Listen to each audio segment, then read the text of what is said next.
Masuk Mas, apa kabar? Alhamdulillah baik Bu. Silakan duduk. Tunggu sebentar ya, Ibu ambilin minum. Iya Bu, baik Bu. Silakan Mas, diminum dulu. Baik Bu, terima kasih Bu. Saya minum ya Bu.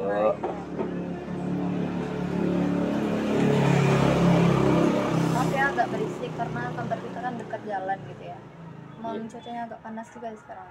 Ya Mbak, nggak apa-apa. Ya kayaknya gerah ya saya. Ya, kalau boleh tahu saya lagi bicara sama siapa ya? Baik Bu, perkenalkan nama saya Muhammad Rizky Saputra Bu. Bisa dipanggil Rizky atau Mas gitu bisa. Oh gitu. Mas lebih nyaman dipanggil Mas atau panggil Rizky aja? Kalau dipanggil Mas juga boleh Bu. Kalau dipanggil Rizky juga boleh Bu. Oke. Kalau saya boleh tahu, Mas udah pernah atau belum sebelumnya melakukan konseling? Eh, Baik Bu, jadi belum pernah sama sekali Bu. Oh belum pernah ya, berarti ini pertama kali gitu ya? Iya Bu. Oke, jadi Mas Rizky, di dalam konseling ini sendiri terdapat beberapa hal yang perlu Mas Rizky ketahui. Perkenankan saya menjelaskannya ya. Baik Bu. Jadi di konseling ini adalah proses bantuan yang dilakukan oleh saya sendiri sebagai konselor kepada Mas Rizky sebagai klien. Nah, tujuannya yaitu untuk membantu Mas Rizky menyelesaikan permasalahan yang telah Mas Rizky hadapi. Pasti kan Mas Rizky kesini membawa permasalahan ya. Iya Bu.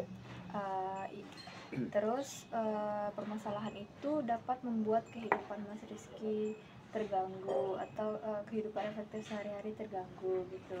Dimana nanti kita bakal mencoba untuk membantu menyelesaikan permasalahan tersebut sehingga kehidupan Mas Rizky jadi cash atau kehidupan efektif sehari-hari seperti itu.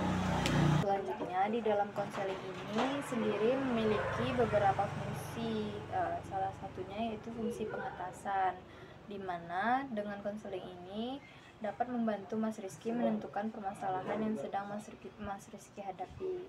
Dan juga ada fungsi pemahaman, agar dimana Mas Rizky dapat lebih memahami permasalahan yang telah dialami oleh Mas Rizky sendiri seperti itu. Barusan kan ada beberapa fungsi konseling. Selanjutnya ada yang namanya asas-asas dalam konseling.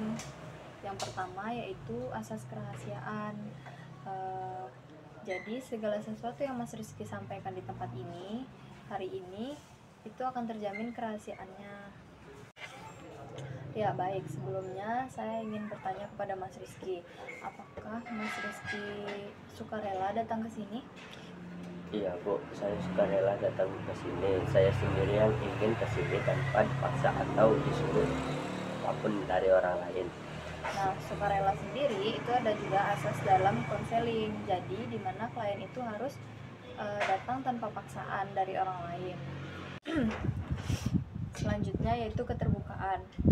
Mas Rizky diminta untuk terbuka atas semua hal yang Mas Rizky hadapi dan Mas Rizky rasakan, dimana Mas Rizky akan menceritakan semuanya agar kita sama-sama tahu gitu, sama-sama dapat menyelesaikan permasalahannya. Jika Mas Rizky itu nggak terbuka sama masalahnya, gimana permasalahannya akan selesai seperti itu. Iya Bu. Apakah Mas Rizky paham? Paham Bu. Dan yang terakhir adalah kemandirian, di mana kita akan membantu Mas Rizky untuk menjadi pribadi yang lebih mandiri lagi, mengambil keputusan sendiri dan tidak lagi bergantung kepada konselor. Kalau bisa jangan datang lagi gitu kan biasanya. Nah, gitu. Apakah Mas Rizky paham sampai sini?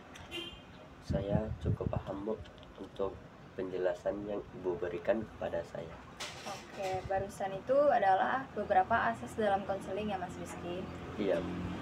Sebelumnya jika ada yang ingin Mas Rizky tanyakan atau Mas Rizky sampaikan dulu, boleh Mas Rizky tanyakan. Nah, jadi buat ini ya Bu, saya ingin bertanya buat administrasinya Bu.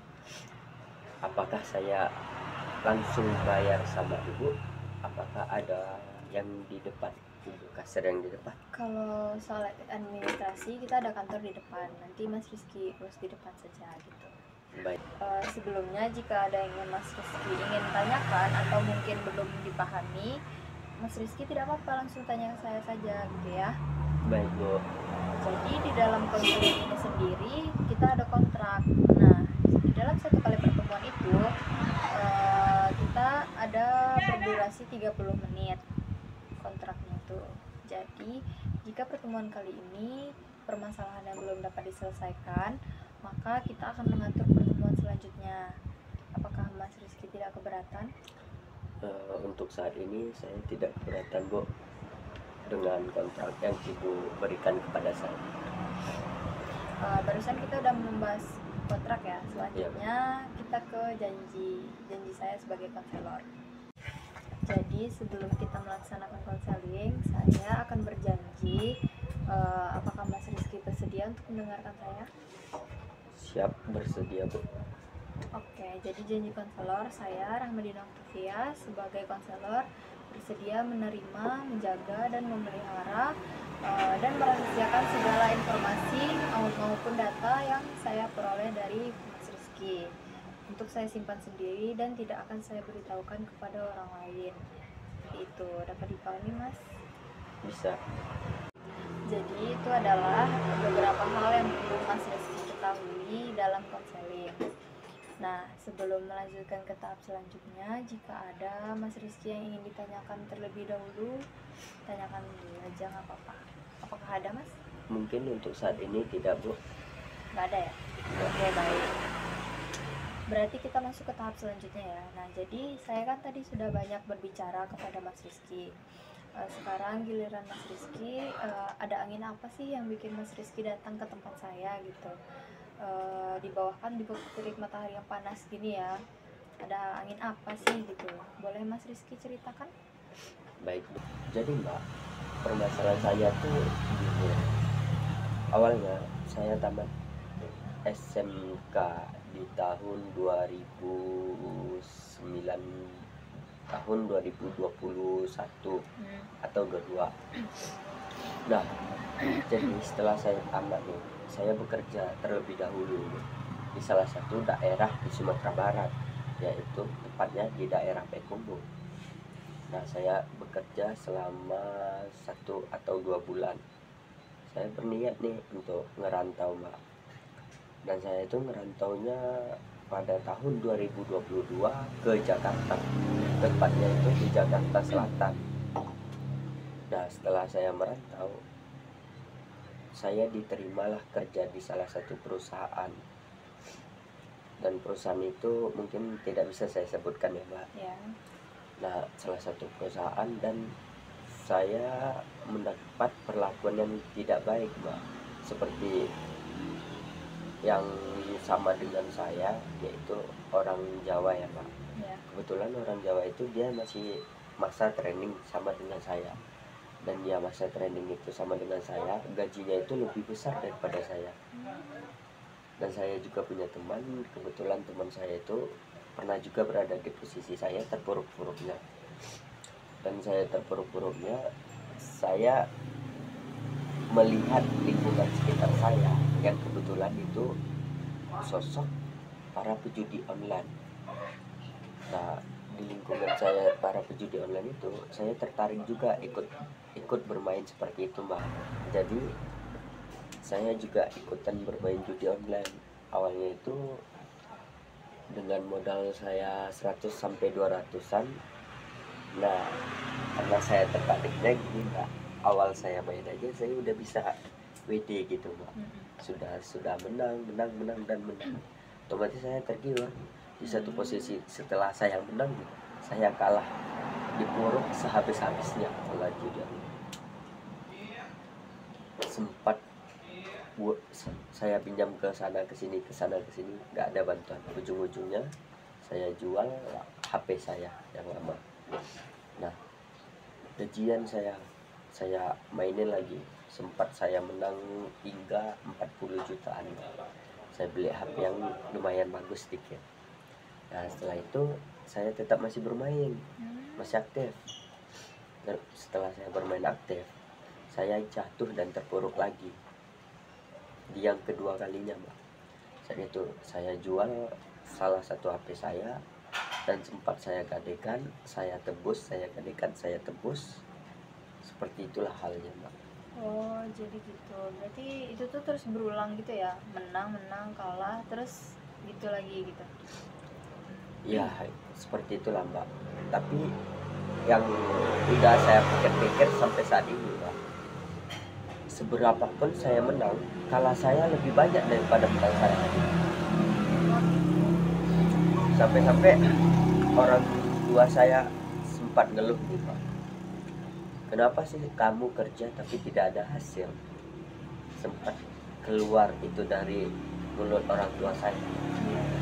Jadi makanya karena itu saya berniat untuk mencari konselor, dan itu rekan saya yang mengasih tahu alamat Mbak tadi ke saya. Jadi mungkin saya akan nanya beberapa hal ya sama Mas Rizky. Ya. Jadi menurut Mas Rizky, apa yang membuat Mas Rizky itu ingin berhenti main judi online? Nah, saya ingin berhenti bermain judi online Bu. Saya merasa diri saya itu sudah tidak bisa terkontrol lagi Bu. Saya pengen banget berhenti bermain judi online Bu, tetapi rasanya saya tidak mampu untuk berhenti bermain judi online. Oke, baik.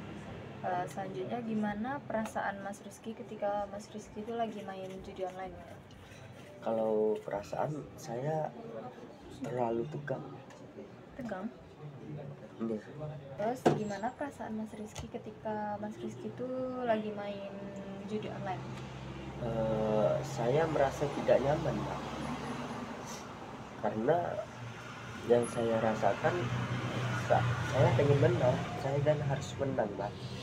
Kenapa? Karena yang selama ini saya bermain, saya pengen kembalikan duit saya lagi, makanya saya terus bermain dan terus bermain untuk mengembalikan duit saya yang telah saya tabung. Oh, gitu. Oke, baik. Oke, jadi berapa lama Mas Rizky itu sudah main judi online? Sejak tahun 2022 hingga tahun 2023 akhir Mbak. Berarti 1 tahunan ya? Iya Bu, jadi 1 tahun setengahan lah lebih. Oke, baik. Baik, apa yang Mas Rizky pikir akan terjadi jika Mas Rizky itu nggak main judi online gitu? Saya merasa tidak nyaman. Nggak nyaman ya? Enggak. Terus kayak saya merasa kehilangan kesadaran atau kehilangan kendali pas saat saya bermain judi online itu. Lost control gitu ya? Iya Mbak, tetapi saya satu sisi saya merasa puas Mbak bermain itu ketika saya menang ya. Oke, baik. Bagaimana Mas Rizky ngerasa ketika kalah karena judi online itu? Rasanya tuh gimana gitu? Saya merasa sangat kecewa, sakit hati, terus kehilangan kendali, kehilangan kontrol diri. Saya tidak bisa mengendalikan emosi saya, mengendalikan pola pikir saya ke normal lagi ketika saya kalah. Oke. Stres berat banget. Terus apa yang Mas Rizky pikir tentang diri Mas Rizky sendiri ketika Mas Rizky main itu gitu? Nah, kalau untuk pikiran ya Mbak, saya pikir bahwa saya lemah di dalam, saya dibodohi oleh situs, dan saya lemah banget. Bisa aja dibodohi oleh, ya, seperti kita menang dan kalah itu kan sudah diatur. Iya. Makanya saya dibodohi oleh situs tersebut dan dibodohi oleh para oknum yang bikin situs, bahkan yang menjadi operator situs. Oke, baik. Oke, selanjutnya apakah Mas Rizky pernah berpikir kalau judi online ini adalah salah satu cara untuk menghilangkan stres? Ya, benar, kalau judi online itu bisa menghilangkan stres pada diri saya Bu. Oke. Terus apakah Mas Rizky pernah berpikir kalau Mas Rizky itu bisa mengontrol hasil dari judi online itu? Nah, saya sempat berpikir ini, kalau hasil judi online itu saya tabung dan saya jadikan hasil di kemudian hari. Nah, ternyata hasilnya itu saya tidak bisa mengontrol. Oh gitu. makanya nggak ada satupun hasilnya sekarang. pada saya saat sekarang ini. Oke, baik. Terus apakah Mas Rizky pernah berpikir kalau judi online itu adalah cara untuk meningkatkan kesenangan? Menurut saya kalau judi online itu benar meningkatkan kesenangan, tapi kesenangannya itu cuma saat, Bu. Oke, baik. Kesenangan sesaat berarti ya? Iya, Bu. Oke, selanjutnya apa yang ingin Mas Rizky capai dengan berhenti main judi online? Pencapaian saya, Bu, saya ingin mengkoordinir keuangan saya, Bu, dan juga waktu istirahat saya, Bu.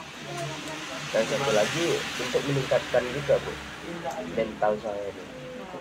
Baik. Karena kalau saya bermain itu yang dirusaknya bukan ekonomi saya juga, bahkan mental saya yang terbesar. Iya ya. Terus gimana Mas Rizky ingin menghabiskan waktu Mas Rizky jika nggak main judi online lagi? Nah, kalau untuk menghabiskan waktu, Bu, mungkin seperti aktivitas lain ya, Bu. Seperti kan saya juga sedang bermain game nih, Bu. Iya. Bisa saja dengan seperti saya bermain game terus-terusan, atau saya bisa aktivitas seperti kayak olahraga. Contohnya itu, Bu, kan saya giat bermain futsal, Bu. Bermain futsal, berenang juga bisa ya, Bu, untuk meningkatkan kesehatan fisik dan mental juga. Baik. Oke, menurut saya Mas Rizky itu yang pertama tuh harus punya niat buat berhenti main judi online. Nah, terus Mas Rizky itu harus menghindari situs judi online. Kalau bisa Mas Rizky blokir aja gitu, blokir aja situsnya, kan itu kan mengurangi kemungkinan untuk Mas Rizky main lagi. Terus Mas Rizky juga harus menghindari teman yang juga main judi. Tadi kan Mas Rizky bilang lingkungannya kan pada main judi semua. Yeah. Jadi mungkin menurut saya Mas Rizky itu harus menghindari teman-teman yang seperti itu, atau cari teman yang baru yang tidak main judi online juga. Terus Mas Rizky bisa cari kegiatan alternatif yang lain, misalnya kayak Mas Rizky tadi kan suka futsal, boleh Mas Rizky menyibukkan diri dengan bermain futsal saja atau berenang gitu kan. Terus yang paling penting itu Mas Rizky cari dukungan dari keluarga, dari teman, ataupun dari pasangan Mas Rizky gitu. Apa Mas Rizky ada yang mau ditanya lagi? Baik, Bu, mungkin saya sudah sedikit paham dan sudah sedikit terobati ya, Bu, dengan melakukan konseling dengan Ibu. Nah, pertanyaannya simpel saja sih, Bu. Semisalnya nih kita tidak punya teman, Bu, kita dan tidak punya teman di lingkungan, dan kita itu tidak didukung oleh keluarga, Bu, bahkan kita tidak punya pasangan nih, Bu. Apa yang harus kita lakukan, Bu? Mas Rizky bisa datang ke saya lagi, kita bikin janji lagi ke depannya, nanti kita bikin lagi kontrak, biar masalahnya tuh bisa selesai gitu, biar lepas semuanya gitu. Baik, Bu, kira-kira Ibu bisanya kapan ya? Itu nanti kita konfirmasi di depan aja, boleh nggak, di kantor depan, biar disesuaikan jadwal sama yang lain. Baik, Bu, terima kasih ya, Bu. Oke, terima kasih atas kepercayaan untuk berbagi masalah dengan saya. Dan saya merasa bangga dengan kemajuan yang Mas Rizky capai selama konseling dengan saya hari ini. Saya ingin mengingatkan kalau perubahan itu butuh waktu dan usaha. Tapi saya juga percaya kalau Mas Rizky itu punya kemampuan untuk mengubah pola pikir dan perilaku yang tidak sehat seperti itu, kebiasaan yang nggak sehat gitu ya. Oke, sebelum kita akhiri konseling ini, mungkin saya akan memberikan beberapa saran untuk Mas Rizky. Yang pertama itu mungkin Mas Rizky bisa lebih berpikiran positif dan mengidentifikasi, mengubah pola pikirnya